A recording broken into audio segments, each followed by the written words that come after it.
오늘은 하나님의 사랑이 흐른다면 이라는 제목으로 로마서 9장 1절로 5절의 말씀을 나누기를 원합니다. 바울은요, 로마교회 성도들에게 영적인 비밀을 알려주고 싶어 했습니다. 하나님의 끊을 수 없는 사랑을 경험한 자로서 주변 이웃을 살피는 바울의 모습을 우리는 볼 수 있는데요. 바울은 실제로 이들 로마교회 성도들을 만나기를 바랬고 이들의 도움을 통해서 서바나로 향해 선교를 하고자 했던 것입니다. 이는 복음서와 사도행전에 나와 있듯이 땅끝까지 이르러 내 증인이 되리라 하신 대위임령에 순종하는 사명자이기에 그런 소망을 품었던 것이죠.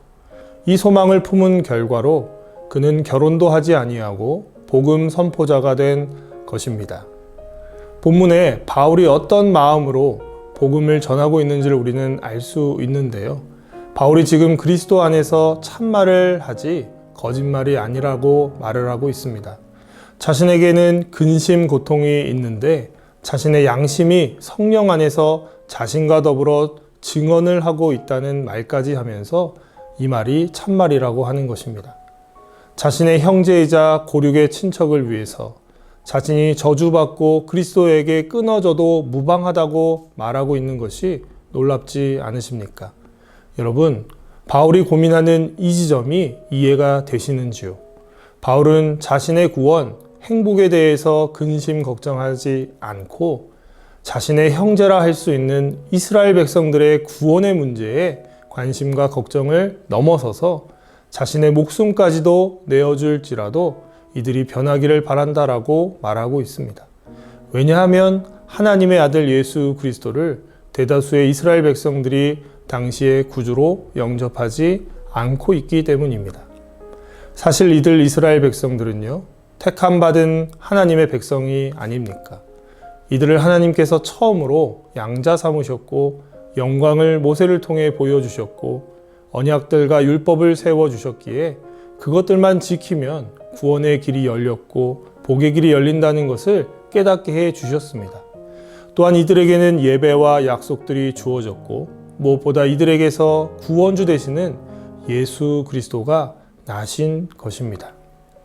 이처럼 이스라엘 백성들은요, 엄청난 큰 복을 받은 자들임에 틀림이 없습니다.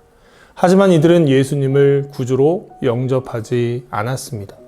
이제는 아브라함의 자손이 혈통으로 정해진 것이 아닌 예수 그리스도를 믿는 믿음으로 의롭다 칭함을 받게 되었고요.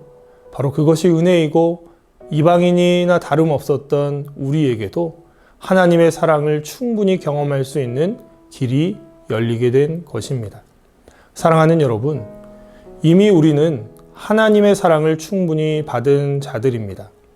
새해가 이미 시작되었고 지금까지 하나님께 받은 사랑이 있으시다면 이제 그것을 충분히 흘려보내야 합니다.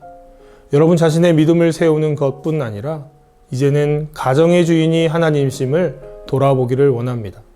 부모님과 함께, 가족과 함께 가정 예배를 드리는 것도 하나의 방법이 될 것입니다. 또한 여러분들의 가족들과 친척들에게도 예수님의 향기가 되어 그들에게 예수님을 표현하십시오. 작은 섬김으로 그 향기를 나타낼 수 있을 것입니다. 여러분, 우리는 하나님의 사랑으로 인해 완전히 변한 자들입니다.